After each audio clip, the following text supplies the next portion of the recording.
नमस्कार बंधुरा ऋत्विका एंड सुजाता ब्लगे सबाइके स्वागत। आज के आमी तोमादेर साथे शेयर करब निरामिष पालंग शाकेर रेसिपि।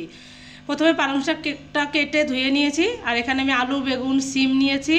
फोड़ने देওয়ার জন্য शुकनो लंका तेजपाता पाँचफोड़न और एखाने এই যে কড়াইয়ে আমি তেল দিয়ে দিলাম। তারপর আমি পাঁচফোড়নটা সম্বার দিয়ে সবজিগুলো তেলে ভেজে নেব। আগে এই যে সবজিগুলো ভাজা হয়ে গেছে, এবার আমি এখানে বাটা মশলা আর নুন হলুদ দিয়ে সবজিটা একটু ভেজে নেব। এই যে দেখো মশলা পুরো কষানো হয়ে গেছে, তেল ছেড়ে গেছে। এবার আমি পালং শাকগুলো দিয়ে দেব।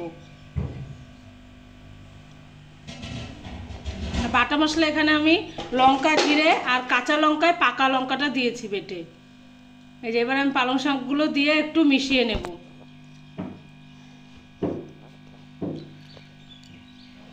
মিশিয়ে এবার আমি একটু ঢাকা দিয়ে দেবো আর এক ফোঁটাও জল দেব না। এই যে জল উঠবে এই জলেই সিদ্ধ হয়ে যাবে। এই যে আলু সিদ্ধ হয়ে গেছে, এবার আমি টমেটো দিয়ে দিলাম দুটো।